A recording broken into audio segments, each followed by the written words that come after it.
Sem dúvida nenhuma, a Constituição fracassou e nós precisamos de uma nova Constituição. Só o nosso partido tem defendido esse debate e esse é um debate fundamental, né? Porque sem uma nova Constituição, a gente não se transforma num país sério. A gente pode começar a entrar no rumo de país sério, mas se tornar um dos países mais importantes do mundo, com essa Constituição, não. Porque, assim, são medidas, principalmente em relação à ocupação territorial, muito duras que o PT sempre foi contra.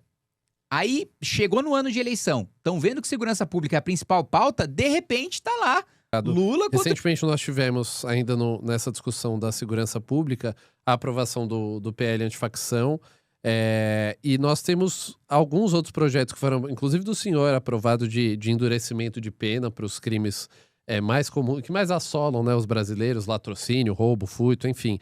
Eu queria te ouvir sobre isso. Para a gente elevar essa discussão e efetivamente conseguir melhorar a segurança pública, o combate à violência no país, o ponto principal deve ser a alteração de Código Penal, endurecimento de penas. O senhor avalia que esse é o principal caminho? É o principal ponto. Por quê? E aqui eu vou te colocar uma coisa que é bizarra, né? Todo mundo sabe que todo mundo, enfim, que trabalha em segurança pública, que trabalha nesse sistema, nessa pauta, sabe que boa parte dos criminosos presos são reincidentes, né? É gente que profissionalmente pratica o crime, é preso e é solto e continua praticando. Daí a necessidade de a gente acabar com esse enxuga-gelo da polícia, porque tem 2 projetos. Você falou do meu projeto que foi aprovado, de aumento Sim. de penas de furto, roubo e receptação, que já tá para sanção do presidente. Eu tô curioso para saber como é que o Lula vai agir, porque no PL antifacção já me assustou ele ter sancionado. Uhum. Porque, assim, são medidas, principalmente em relação à ocupação territorial, muito duras que o PT sempre foi contra. Aí, chegou no ano de eleição, estão vendo que segurança pública é a principal pauta, de repente tá lá, Lula contra o crime organizado. Ele que sempre, tem o famoso discurso dele de que foi só pra comprar uma cervejinha e tal, de repente é o PL antifacção e não foi com a redação do governo, foi com a redação do Derrite. Uhum. Não foi com a redação que o governo queria. E aí o Lula sanciona, isso já causa estranheza. E aí tem essa questão do aumento de pena, porque o criminoso, ele é pego. A gente sabe que ele vai continuar cometendo crimes porque ele já foi pego várias vezes. Então, vamos manter ele na prisão. Isso é questão de aumento de pena.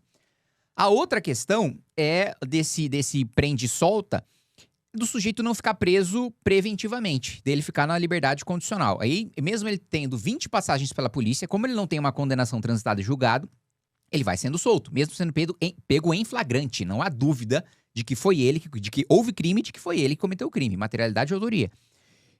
Aí eu aprovei um outro projeto que ainda está para ser deliberado no Senado, que é a prisão preventiva obrigatória para o criminoso cometendo crime grave, né? Um crime hediondo, feminicídio, homicídio, latrocínio, mesmo roubo, que não é hediondo, mas a gente incluiu também no rol da prisão preventiva obrigatória. E tá parado no Senado há um tempão, né? Só esse de furto, roubo e receptação, eu fiquei literalmente 1 ano, todas as semanas, indo pro Senado, enchendo o saco pra votar, né? O presidente Davi Alcolumbre até falou de forma irônica quando pautou, né? Graças à persistência, resiliência e tal, na prática ele tava fazendo um desabafo, que não aguentava mais eu enchendo o saco lá. Então, são medidas fundamentais, porque existe hoje um trabalho efetivo, principalmente em prisões em flagrante da Polícia Militar, que é jogado no lixo porque o sujeito é solto, por causa dos nossos benefícios processuais e por causa das... E eu nem digo que as nossas penas são baixas, mas elas se tornam baixas na prática por causa dos benefícios processuais, da progressão da conversão em pena restritiva de direitos, por aí vai. Perfeito, deputado.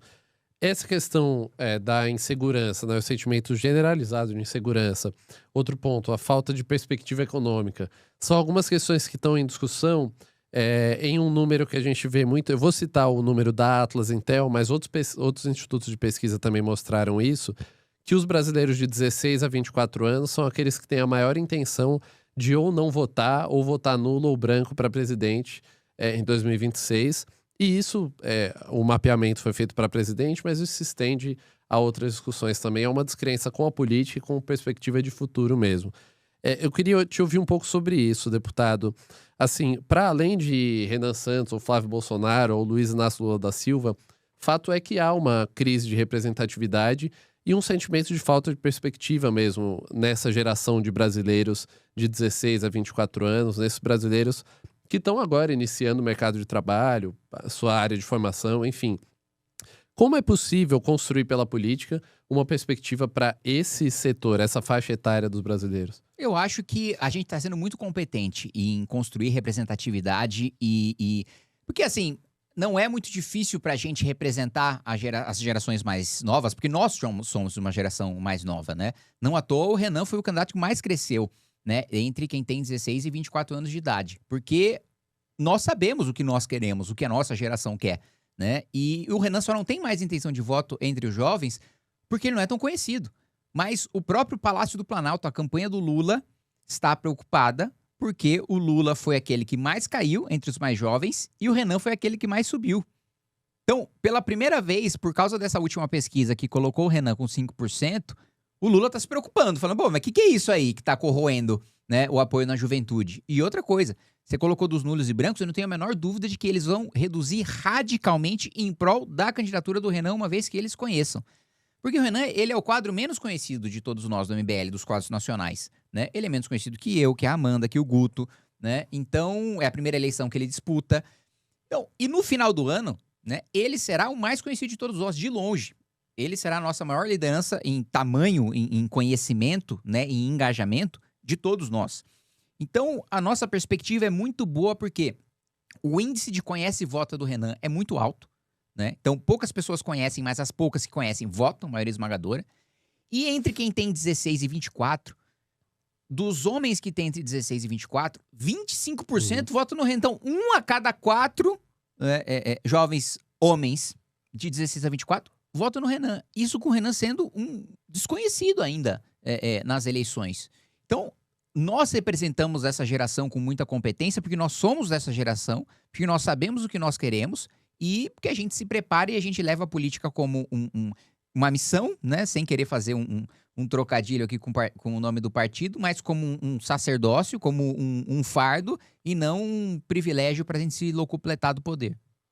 Perfeito. E um dos pontos para isso, deputado, é admitir que houve... Essa é uma discussão que você e outros integrantes do partido têm travado há um tempo, e eu queria te ouvir um pouco mais sobre isso. Um dos pontos para representar essa geração que se sente pouco representada, é admitir algumas falhas desse sistema, e aí eu quero chegar efetivamente na questão. O Pacto da Constituição de 88, que é o que tem norteado a política até aqui, não só em preceitos, mas em nomes mesmo, né? Os candidatos que estão aí, os políticos principais que estão aí, já estavam lá quando esse pacto foi firmado.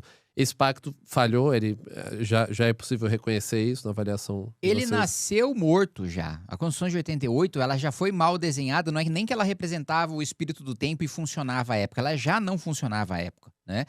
Há pelo menos 40 anos, o Brasil é um fracasso com raríssimas exceções, todas as áreas, né? A gente apanha no atendimento à saúde, principalmente na saúde primária, média alta complexidade até, pelo menos o Sistema Único de Saúde em São Paulo, média alta complexidade, funciona relativamente bem. Com uma fila grande por causa do fracasso do atendimento básico, né, primário, principalmente em relação às prefeituras.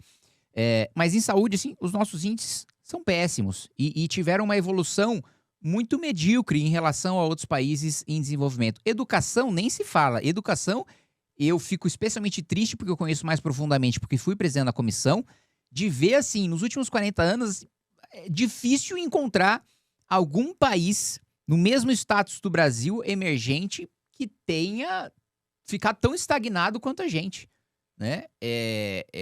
A gente, um exemplo que eu dou sempre, né, é que a gente pega a nota de um aluno mais pobre do Vietnã, é muito próxima a nota dele do aluno mais rico do Brasil, de matemática, um miserável, né?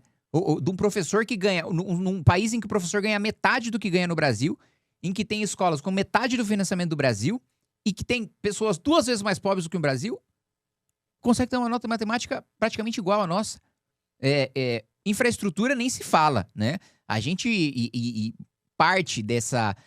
não dá pra gente jogar tudo nas costas dele, porque faz muito tempo. O Juscelino Kubitschek prestou um desserviço ao país, apostando principalmente nas rodovias e basicamente ignorando completamente o nosso sistema ferroviário. A gente tem um sistema de aeroportos e de portos, mais de portos até do que de aeroportos, absolutamente retrógrado, ineficiente, filas enormes de caminhões, um negócio assim, quase que medieval, como se fossem carroças esperando para despachar suas mercadorias, rodovias de péssima qualidade, as de qualidade que tem são financiadas, né, dentre outros tributos, pelo IPVA, que inclusive tem uma PEC agora para reduzir para no máximo 1% do valor venal do carro. Então, você paga o IPVA caro e para ter uma rodovia decente, você ainda precisa pagar o pedágio, né? Então, sem dúvida nenhuma, a Constituição fracassou e nós precisamos de uma nova Constituição. Só o nosso partido tem defendido esse debate e esse é um debate fundamental, né? Porque sem uma nova Constituição, a gente não se transforma num país sério. A gente pode começar a entrar no rumo de país sério, mas se tornar um dos países mais importantes do mundo, com essa Constituição, não.